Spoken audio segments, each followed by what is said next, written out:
सकाळ सकाळी मित्रांनो असं पावसाचं वातावरण तयार झालंय आणि एक पावसाचा सडाका पण पडलाय जोरात एकदम. हे बघा अजून पण पाऊस यायची चिन्ह आहेत.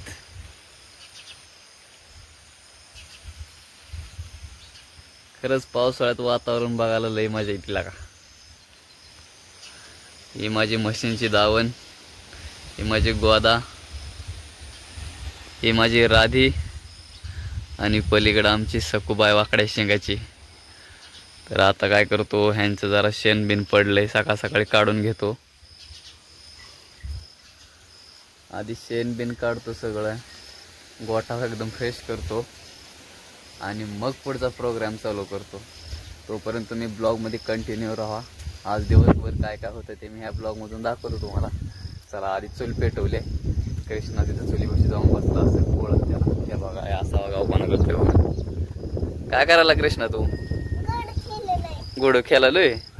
चुल इजली की इकडे चुली इजली की आपली. चुलीत जाळ नाही घातला तू? का घातला नाही जाळ? चला हे बघा कसा रांधतोय गोड. अरे दमानी बाळा दमानी. बा सकाळ सकाळी उठून चूल पेटवली होती. चुलीत जाळ वगैरे घालतो. सर गे बाबा पोरळ तुला मी करतो.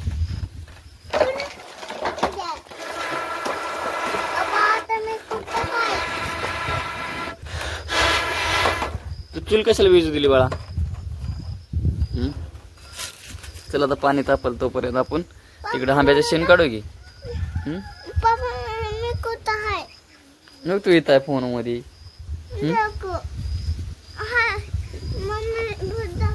ओके कृष्ण आमचा त्याला वाटायला त्यानं पुढे दिसतंय का घेऊन बघायला गेला.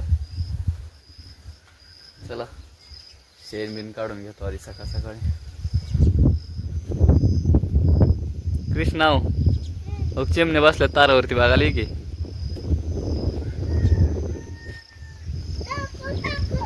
तो बक्की वरती तो गोडून गेले. तो गेले हा. चला आपण काय करू आता, शेण काढू की. चल आंब्या शेण काढायचं नाही तुला?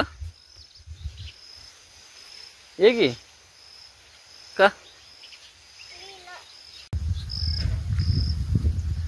आपण इकडं नारळाचा उकंडा केला आता शेणाचा.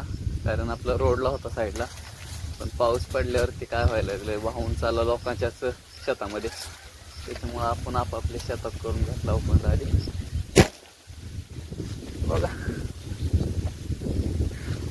काय रा मित्रांनो, काहीतरी औषध सांगा. ही भोंगायला ताप द्यायला ते नारळाला. हे बघा किती चांगला नारळ आणलाय आम्ही मेहनतीनं आणि सगळ्या भोंग्याने तांदरून टाकलेत. असे भरपूर ठिकाणी हे केलं. हे बघा पूर्ण शेंडा चांगला खराब केलाय राव भोंग्यानी. आता तर कुठं नारळ चालू झाले त्याला बऱ्याच ठिकाणी. बघा हे गेल्या वर्षी ह्या नारळाची वाट लावली ती भोंग्यांनी. आता बघा इकडं पण केलंय वाटोळ सगळं. हे बघा बघा ह्याचा पण तोडलाय. म्हणजे असे भरपूर नारळ आहेत, त्यांनी पूर्ण शेंड्याची वाट लावली. काय औषध पण समजायला झालंय चांगलं ह्याच्यावरती. भोंगे आटोक्यात काही ना गेले तर एवढं मेहनतीने सांभाळायचं, नंतर ते वाटोळ व्हायचं ते ना बरोबर दिसत. चला आता शेण राहिले थोडं काढायचं अजून, ते काढून घेतो.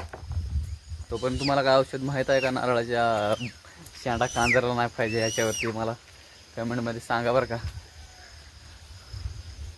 कृष्णा चिखलात पडशील बाळा तू.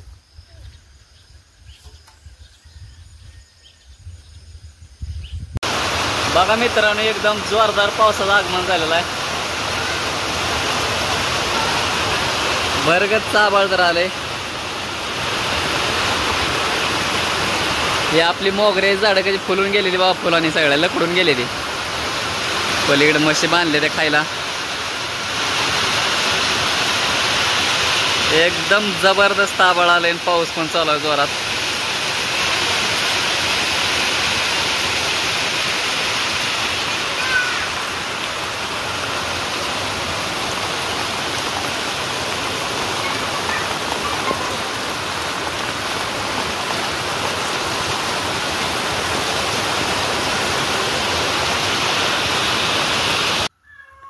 चला मित्रांनो, बाहेर पाऊस चालू आहे. मस्त मध्ये बायकोनं नाश्त्याला सकाळी शाबू केलाय आणि हातात कोरा चहा आहे. मस्त जरा जरा ताव मारतो नाश्त्यावरती. या नाश्ता करायला. मला नाश्ता करतो आणि बाकीचा प्रोग्राम आता उरकून घेतो. इथून पुढचा ब्लॉग कंटिन्यू करतो. ब्लॉगमध्ये कंटिन्यू राहा.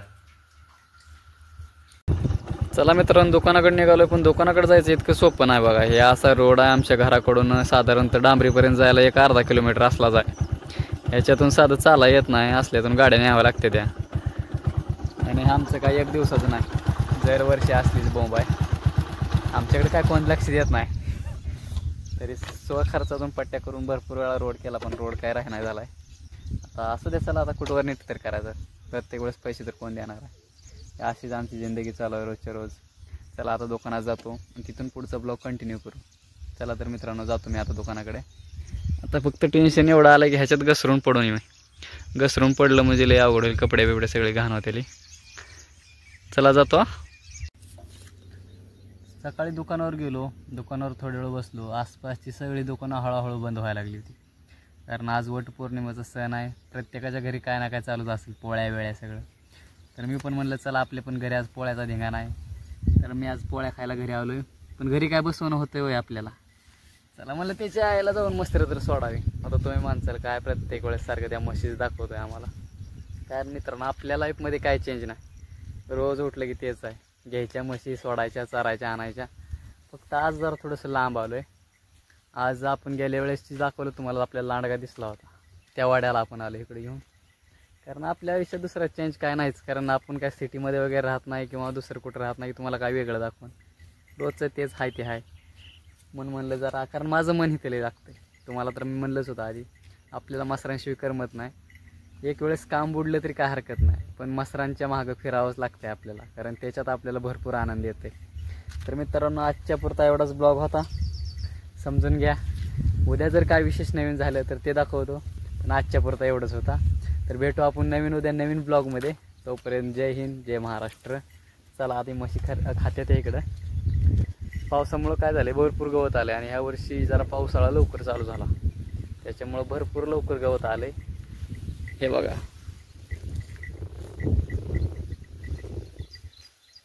मग बसून तर घरी काय करायचं, करमत नाही घरी बसल्यानंतर. म्हणलं चला म्हशी तर चारून आणू आपल्या जरा. त्या पण खात्यात, त्यांचं पण पोट भरतंय.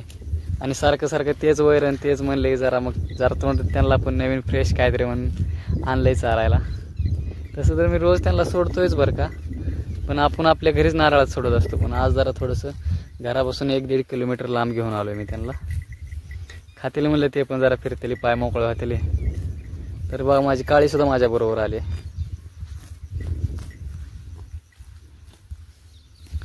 चला बाय, भेटू नेक्स्ट व्हिडिओमध्ये.